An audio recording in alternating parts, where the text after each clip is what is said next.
Supreme court తీర్పు మేరకట మండలం యూనిట్గా పంచాయతీ రిజర్వేషన్లట డెడికేటెడ్ కమిషన్ సిఫార్సుల మేరకే ఖరారు చేసినట. బీసీల గొంతు కోసిందే అక్క అంటుంది బీఆర్ఎస్ అంటుంది.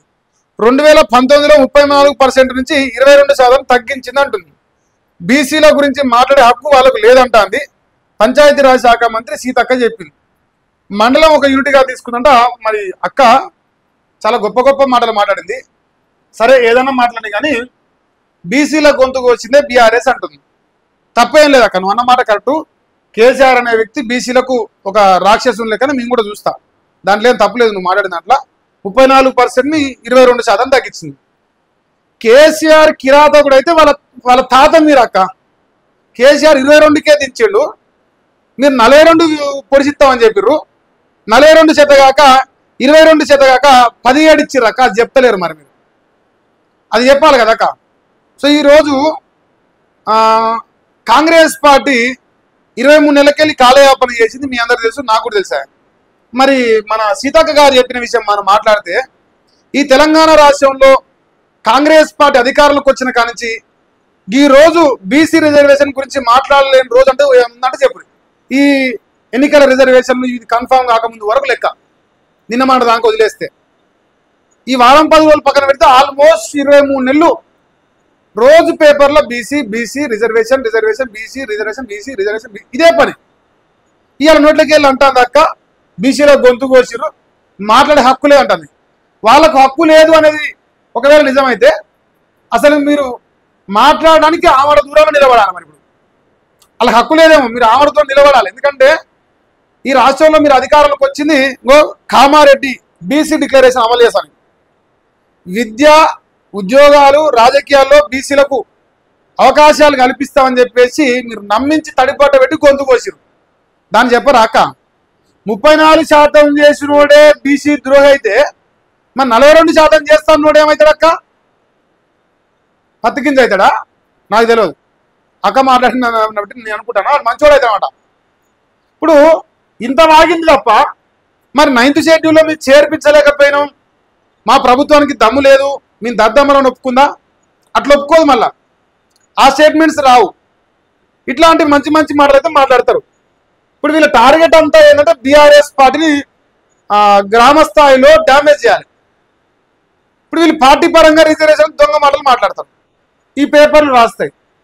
అసలు పార్టీ పరంగా రిజర్వేషన్ ఇప్పుడు ఇలా నామినేషన్ వేసిరా? నేను మునుగోడు కాన్స్టిట్యూన్సీలో నేను 4-5 నామినేషన్లు చూసాను. నాకు తెలిసింది కాంగ్రెస్ పార్టీలో వేసిరు, అందులో కూడా బీసీలే వేసిరు. మరి ఒక్క బీసీ కూడా కాంగ్రెస్ పార్టీ బీఫామ్ మీద ఓటేలే ఈరోజు అంటారు, నామినేషన్ వేయలేదు. కాంగ్రెస్ పార్టీ బీఫామ్ పట్టుకొచ్చి అయ్యా నేను బీసీని, ఇగో నా క్యాస్ట్ సర్టిఫికేట్కి ఇది, నా కాంగ్రెస్ పార్టీ ఇచ్చిన బీఫామ్కి ఇది, ఇగో మా కాంగ్రెస్ పార్టీ పరంగా 60% రిజర్వేషన్ ఇచ్చింది, మరి నా రిజర్వేషన్ కాగితం బటన్ ఎవరైనా ఇచ్చిన అరయ్యలా ఒకరి కనపాలి నాకు. అక్క అంటాంది మీ మంచోళం, వాళ్ళు దొంగలు లంగలు అంటాను. ఒక దొంగలు అయితే మీరు గజ దొంగలు. బీఆర్ఎస్ వాడు దొంగే అయితే బీసీల విషయంలో 22% దించినందుకు మీరు గజ దొంగలు అవుతారు. మీరు 42 నుంచి 17 వండబెట్టరు. మీరు పోనీ 22 ఇచ్చినా బాగుంటుంది. అట్నన్నా లెక్కలు చెప్పినాయి కదా, మీ లెక్కలే, మీరిచ్చిన లెక్కలే, మీరు చేసిన కుల కన్నా లెక్కలు లేని. మండలాల వారీగా యూనిట్గా తీసుకున్నామంటుంది అక్క. అంటే కొన్ని మండలాలు మొత్తమే రాలే కదా, ఇంతలో అటు గాడిదగుట్ట వచ్చింది కదా, మండలాల వారీగా తీసుకున్నాం కాబట్టి గాడిదగుట్ట వచ్చిందంట. ఇక నమ్ముతోనికి ఇప్పుడు చెప్పేటోనికి బుద్ధి లేకపోతే తినటోనికైనా బుద్ధి ఉండాలి కదా అక్క. మేము అందుకే ఆలోచిస్తున్నాం, అరే సీతక్క ఏం చెప్పింది, వాళ్ళ ప్రభుత్వం ఏం చేస్తుంది, అక్క చెప్పిన దానికి వాళ్ళ ప్రభుత్వం చేసిన దానికి ఆస్మాన్ పరక్కున్నది. మరి అక్కనేమో నీతి వాక్యాలు వస్తుంది. ఇప్పుడు పంచాయతీరాజ్ శాఖ మంత్రి అక్క, పంచాయతీలకు రేపు రాబోయే సర్పంచ్లకు అక్క మంత్రి.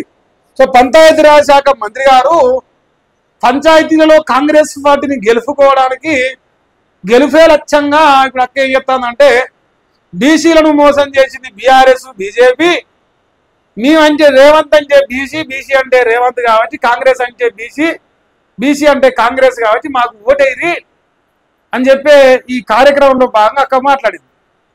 కానీ ఈ ఎన్ని పాయింట్లు మాట్లాడినా కామారెడ్డి బీసీ డిక్లరేషన్ అనేది ఎత్తారు ఇప్పుడు నోట్లోకి వెళ్ళి. ముదనష్టపోటు ఢిల్లీలో వాడతాడు. ఆ ముదనాసేపుడు వచ్చి మరి చెప్పింది కామారెడ్డి, మరి అది ఎక్కడ పోయిందని మరి ఆ ముదనాసేపుడు మాట్లాడరు, వీళ్ళు మాట్లాడరు. దాన్ని కాకెత్తుకపోయింది.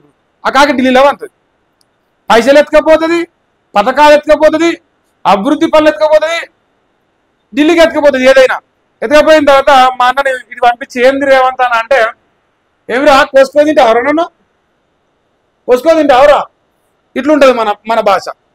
మన కోస్తాలుగా కోసుకొని తింటాం. ఇప్పుడు బీసీలకు కోసుకొని తింటే ఇంతటి గాడిద కుట్టించారు. మరి రేపో మాపో ఎన్నికలు నామినేషన్లు ఎత్తారుగా, ఈ రోజు రేపు ఇక రోజు కంటిన్యూషన్ 3-4 తారీఖు కనుక.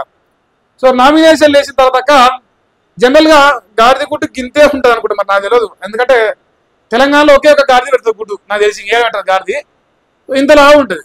ఇంత ఇంత ఇంత ఇస్తారు రేపు మా బీసీలు స్థానిక ఎన్నికల్లో. బీఆర్ఎస్ పార్టీ వాడు చేసిన మోసానికి ఎంత ఇవ్వాలి, దాని తాత లాంటి మోసం చేసిన కాంగ్రెస్ వానికి ఎంత పెద్ద గాడిద గుడ్డి మేము డిసైడ్ చేస్తాం. డిసైడ్ చేసి ఎవరికి ఎన్ని సీట్లు ఇవ్వాలి, ఎవరికి ఎంత లావు కర్రు కాల్చి మాట్లాడాలని మేము డిసైడ్ చేస్తాం. సో నువ్వేం టెన్షన్ పడకక్క. అక్కడైతే ఇప్పుడు బీఆర్ఎస్ మీద నొక్కుతాంది, ఇక అంతే కదా. మంచిగా అయితేనేమో మనది, చెడ్డగా అయితేనేమో మనది, ఇక అంతే. డే 1 నుంచి ఉన్నదే ప్రాసెస్. సో కాంగ్రెస్ ప్రభుత్వం వచ్చిన డే 1 నుంచి కూడా ఇదే జరుగుతుంది. సో ఈ రోజు కూడా గదే జరిగింది, ఏం కొత్తది లేదు. వాళ్ళ వ్యవహార శైలికి అంత అనమాట. అది ఒక ముచ్చట.